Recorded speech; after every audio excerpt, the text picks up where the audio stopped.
Part 1. The fragile reality of modern food. When grocery store shelves empty, it doesn't happen slowly. It happens overnight. One disruption in transportation, fuel, or labor is enough to expose how fragile the modern food system really is. Most households don't notice it because under normal conditions, the system hides its weaknesses well. The average family spends thousands of dollars every year on food that travels hundreds or even thousands of miles before reaching their plate. That food depends on trucks running on time, warehouses staying stocked, and supply chains operating without interruption. But efficiency is not resilience. Modern food systems are optimized for speed and scale, not failure. They assume everything works, every day, everywhere. And when one link breaks, the effects cascade instantly. This isn't a rare scenario. It's a structural vulnerability. Food security today doesn't mean food exists somewhere. It means food can reach you continuously. And that's the problem. Because the further your food comes from, the less control you have over whether it arrives at all. Price spikes, shortages, and delays aren't anomalies. They're predictable outcomes of centralized systems under stress. Yet while families depend entirely on distant infrastructure, something closer is often overlooked. Your backyard, your soil, your ability to produce food where you live. Not as a hobby, not as a lifestyle statement, but as a functional backup system capable of supplying a significant portion of what a household actually consumes. This is where food security stops being abstract and becomes practical.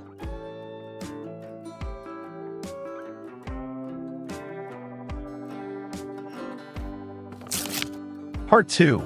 Why a backyard can feed a family. A food system only works when it stays close to the people it feeds. The farther food travels, the more fragile it becomes.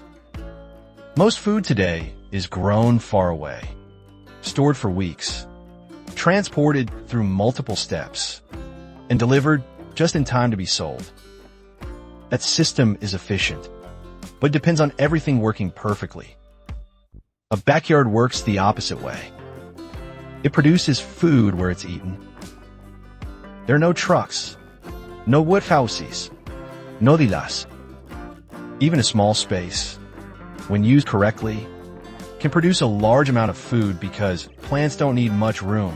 They need good soil, sunlight, and consistency. Greens, beans, potatoes, squash, and herbs can all grow densely and reliably in limited areas. The advantage of a backyard is not size. It's control. You decide what gets planted. You decide when it's harvested. You decide how it's stored.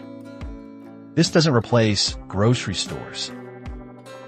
It reduces how much you depend on them. And the less distance between your food and your home, the harder it is for shortages, price spikes, or disruptions to affect you. That's why small, local systems survive stress better than large, distant ones.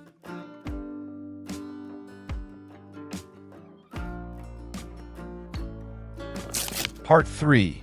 The system that has worked for thousands of years. People have been feeding themselves long before modern agriculture existed. They did it without machines, chemicals, or long supply chains. What they relied on was a simple system that followed natural rules. That system was based on balance. Soil was kept alive by returning organic matter. Different plants were grown together to reduce risk. Animals were used to turn waste into food and fertilizer. Nothing was thrown away. This way of producing food didn't aim for speed. It aimed for stability. The reason it worked for thousands of years is simple.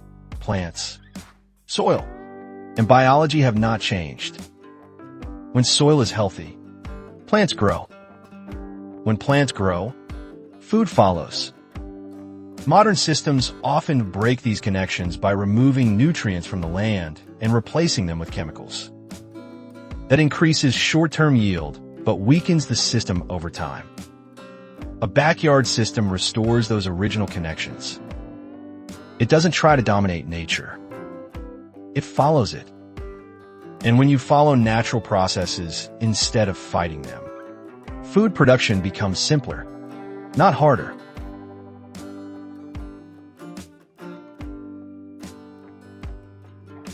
Part 4. Designing a garden that makes sense.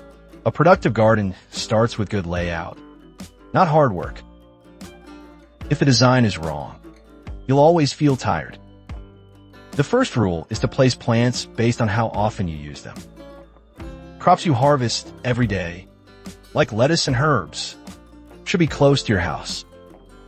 When food is easy to reach, it actually gets picked and eaten. Crops that need weekly care, such as tomatoes, beans, and squash, can be planted a bit farther away. You don't need to see them every day, but you need easy access. Plants that grow for years, like fruit trees and berry bushes, belong on the outer edges. You plant them once and let them work quietly in the background. Bed size also matters. Narrow beds let you reach plants from both sides without stepping on the soil. When soil is compacted, roots struggle and yields drop. Depth matters too. Deeper soil allows roots to grow down, hold water longer, and stay healthy during heat or drought. A well-designed garden saves time, reduces effort, and produces more food, even in small spaces.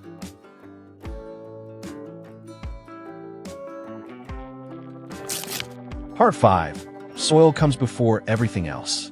Plants don't grow food. Soil does. Healthy soil is full of life. It holds water, releases nutrients slowly, and supports strong roots. When soil is alive, plants grow with less effort and fewer problems. Many gardens fail because they focus only on the plant. People add fertilizer, water more, and still get weak growth. The problem isn't the plant, it's the soil underneath.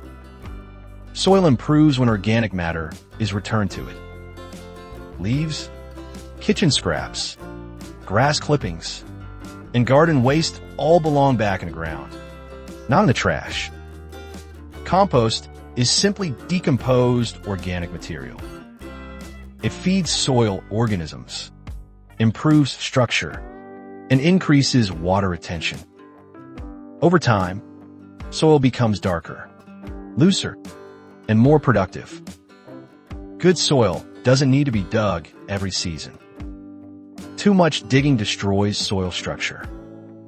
Instead, compost is added on top, and nature does the mixing. When soil is treated well, plants grow deeper roots, resist stress, and produce more food. Everything else in the garden becomes easier.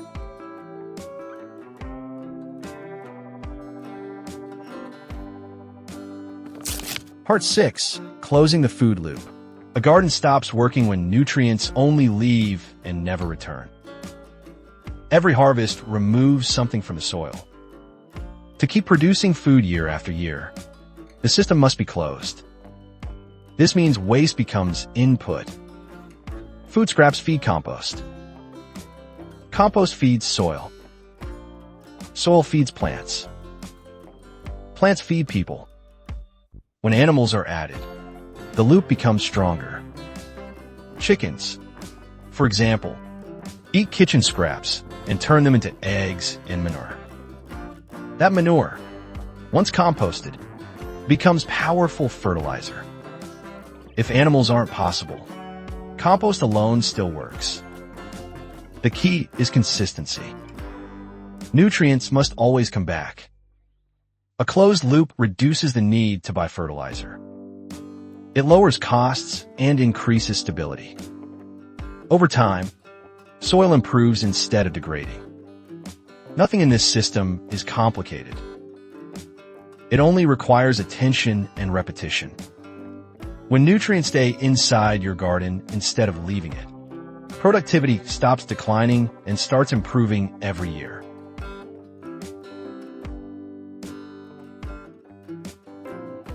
Part 7. Growing the crops that matter most. Not all crops feed a family equally. Some look good but provide very little energy. A productive garden focuses first on crops that deliver calories and protein. These are the foods that keep people full and healthy. Potatoes are one of the best examples. They grow in small spaces, produce heavily, and store well for months. Beans are another key crop. They provide protein, improve soil, and can be eaten fresh or dried for long-term storage. Winter squash offers dense nutrition and keeps through winter without special equipment. Onions and garlic take little space and store for long periods. Fast-growing greens are still important. They supply vitamins and can be harvested repeatedly. But they support the system, they don't carry it. The goal is balance. High-energy crops for security. Fast crops for freshness. When planting is spread out over time instead of done all at once, harvest becomes steady and manageable. This avoids waste and reduces pressure during peak season.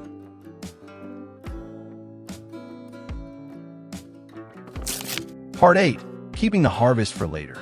Growing food is only useful if you can keep it. Without preservation, abundance quickly turns into waste.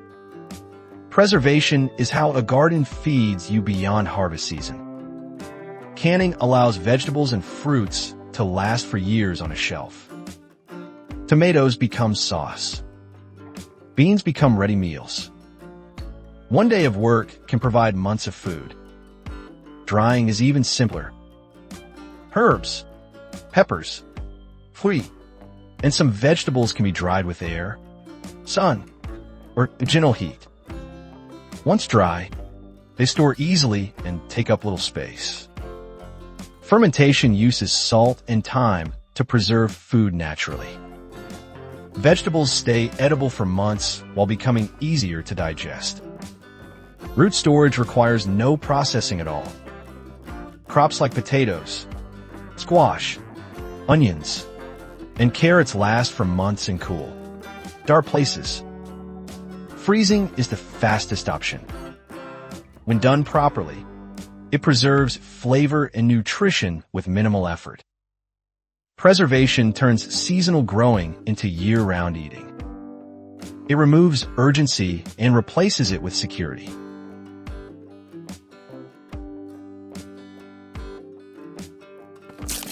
Part 9. Controlling pests without chemicals. Pests appear when plants are weak and systems are unbalanced. They're a signal, not a disaster.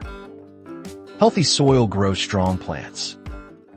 Strong plants attract fewer pests and recover faster from damage. This is always the first line of defense. Simple prevention solves most problems. Crop rotation prevents insect from building up year after year. Consistent watering reduces stress. Mulch protects soil and roots. Physical barriers work well. Covers keep insects off young plants. Collars protect stems. Mulch blocks weeds before they grow. Beneficial insects are natural helpers. When flowers and diverse plants are present, predators arrive and keep pests under control. Sometimes pests must be removed by hand. It's simple, effective, and costs nothing. If treatment is needed, use targeted solutions that break down quickly. Avoid chemicals that kill everything, including what helps your garden. The goal is not to eliminate pests completely. It's to keep them from taking over.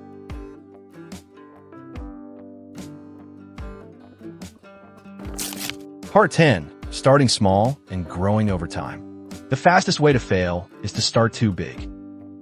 Many people plant more than they can manage, fall behind, and give up.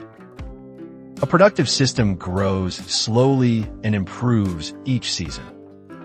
Start with 1 or 2 beds. Choose a few reliable crops. Learn how your soil behaves, how sunlight moves, and how much time you can realistically give. Once that works, expand. Next season, add another bed. Improve composting. Try one new crop. Later, learn preservation. Add animals only when the basics are solid. Each step builds on the last. Nothing is wasted. As years pass, soil improves, problems decrease, and work becomes easier. Yields increase without extra effort because the system is doing more of the work for you. This isn't about doing everything. It's about doing the right things consistently. Food security is built slowly, one bed at a time. And once the system is in place, it keeps working season after season.